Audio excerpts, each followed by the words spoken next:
जय हिंद दोस्तों। एक 36 साल का बंदा अपने दोस्त को लेकर निकलता है समुद्र में मछलियां पकड़ने। डेट है 17 नवंबर 2012। इनकी नाव छोटी सी है जिस पर इन्होंने एक दिन का खाना ले लिया है और ये मैक्सिको सिटी से लगभग 120 किलोमीटर दूर निकल जाते हैं। और दोस्तों आगे बढ़ने से पहले बताना चाहूँगा कि जो मैक्सिको सिटी है वो है प्रशांत महासागर में। प्रशांत महासागर कितना बड़ा है इसका अंदाज़ा आप इसी से लगा लीजिए कि प्रशांत महासागर का जो एरिया है वो है 165 मिलियन किलोमीटर स्क्वायर। और जो हमारी नॉर्मल धरातल धरती है जिस पर हम रहते हैं, पेड़ पौधे जंगल और जो कठोर भाग है वो है हमारी धरती का 148 मिलियन किलोमीटर स्क्वायर। यानी कि प्रशांत महासागर हमारी धरती का 30% से भी ज़्यादा हिस्सा कवर कर जाता है। अब दोस्तों वापस आते हैं मछुआरे पर। इस मछुआरे का नाम था जॉर्ज अल्वारेंगा और ये अपने दोस्त के साथ मैक्सिको सिटी से लगभग 120 किलोमीटर दूर है। इन्होंने मछलियाँ पकड़ने के लिए जाल भी फैला दिया है। सोचा कि भैया इसमें मछलियाँ आ जाएंगी पकड़ में। मछलियाँ तो नहीं आई पर कुछ ही देर बाद में समुद्री तूफान इनके पीछे पड़ गया। इस समुद्री तूफान के चलते इनको वापस नाव लेकर भागना पड़ा। लगभग 6-7 घंटे नाव दौड़ाने के बाद ये मैक्सिको सिटी से दोस्तों है 30 किलोमीटर दूर। इनको मैक्सिको भी क्लियर दिख रहा है कि भाई यहाँ पे हमारा गांव पड़ता है, परंतु दोस्तों किस्मत को कुछ और ही मंजूर था। 30 किलोमीटर दूर ही इनका इंजन हो जाता है खराब। और दोस्तों बोट को आगे पीछे करने के लिए ना तो इनके पास चप्पू है ना ही कुछ और उपाय। परंतु दोस्तों हर नाविक के पास में एक रेडियो होता है जिससे ये इमरजेंसी सिग्नल अपने बेस स्टेशन पर भेज सकते हैं और इन्होंने भी वही किया। परंतु दोस्तों आगे दिक्कत ये हो गई कि इन्होंने जो इमरजेंसी सिग्नल भेजे थे उनका रिप्लाई आने में इतनी देर हो गई कि इनके रेडियो की बैटरी ही खत्म हो गई और दोस्तों इनका हो गया दुनिया से कांटेक्ट समाप्त। और कांटेक्ट के साथ साथ उम्मीद की एक किरण थी वो भी चली गई। परंतु दोस्तों इनकी समस्या यहीं पर खत्म नहीं हुई।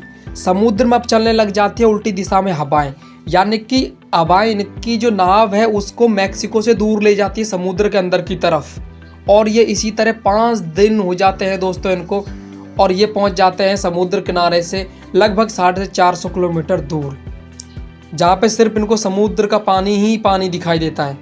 जहाँ से ना तो ये किसी को फ्लेयर गन से सिग्नल दे सकते हैं ना ही आग जलाकर कोई सिग्नल देने का उपाय है। दोस्तों इनका खाना और पानी दोनों समाप्त हो चुके हैं क्योंकि ये तो एक ही दिन का लाए थे, उसको भी बांट बांट के 5 दिन चलाया। अब इनके पास पेट भरने का कोई उपाय नहीं है तो इनको मजबूरी में जो पक्षी इनकी नाव के आसपास आके बैठते और जो कुछ मछलियाँ इनकी नाव के आसपास से मिलती उनको इन्होंने पकड़ पकड़ कर खाना शुरू कर दिया। छोटी मोटी बरसात समुद्र में होती तो जो समुद्र में तैरने वाली कुछ बोतलें होती हैं उनमें इस पानी को इकट्ठा करने की कोशिश करते और जब बरसात ना होती तो कुछ मछलियाँ और सी टर्टल्स होते हैं उनको पकड़ के उनका खून पीना उन्होंने शुरू कर दिया। और वैसे भी दोस्तों सोच के देखिए इसके अलावा इनके पास उपाय भी क्या था इस समुद्र में। दोस्तों इसी तरह ज़िंदगी से जूझते जूझते इनको कई महीने गुजर जाते हैं और जॉर्ज अल्वारेंगा का जो दोस्त है इस मेंटल टॉर्चर को सह नहीं पाता है और समुद्र में कूदकर अपनी जान दे देता है। और दोस्तों अब जॉर्ज पड़ गया है अकेला, वो भी समुद्र के उस हिस्से में जहाँ से कार्गो शिप भी कभी कभार ही गुजरते हैं। और दोस्तों इसी तरह लगभग 6 महीने गुजर जाते हैं और एक दिन एक उम्मीद की किरण जगती है, यानी कि एक कार्गो शिप अल्वारेंगा की नाव की ओर आ रहा है। अब दोस्तों दिक्कत यह कि अल्वारेंगा के पास ना तो कोई फ्लेयर गन है ना ही कोई सिग्नल देने का तरीका उस शिप को। इसलिए जॉर्ज उस शिप को फुदक फुदक कर सिग्नल देने की कोशिश करता है, परंतु दोस्तों फिर से किस्मत खराब क्योंकि ये बोट बहुत छोटी है, शिप बहुत बड़ा तो देख ही नहीं पाता शिप इस बोट को। तो सोच कर देखिए दोस्तों एक बार 6 महीने बाद उम्मीद की एक किरण जगी थी वो भी निकल गई। परंतु दोस्तों जॉर्ज के जीने के हौसले को ये समस्या ना तोड़ पाई अभी। दोस्तों इसी तरह कई महीने और गुजर जाते हैं और दिन आता है 30 जनवरी 2014 का। जॉर्ज को अपनी नाव के आसपास कुछ नारियल तैरते दिखाई पड़ते हैं। जॉर्ज को अंदाजा लग गया कि यहाँ पे कोई न कोई टापू आसपास है जिस पर कुछ पेड़ है जिनसे नारियल टूट टूट के यहाँ पे आ रहे हैं। और दोस्तों सच में ऐसा ही हुआ। कुछ दूर और चलने के बाद जॉर्ज को दिखाई देता है एक टापू और दोस्तों इस टापू को हम जानते हैं ईबोल एटोल के नाम से। जॉर्ज ने सोचा कहीं मैं इस टापू को भी मिस ना कर दूं, इसलिए वो नाव से ही कूद गया और 3-4 किलोमीटर दूर वो तैर के ही उस टापू पर जैसे तैसे पहुंच गया। दोस्तों पिछले 438 दिन में उसने पहली बार किसी आदमी को देखा है जो यहीं का ही लोकल था।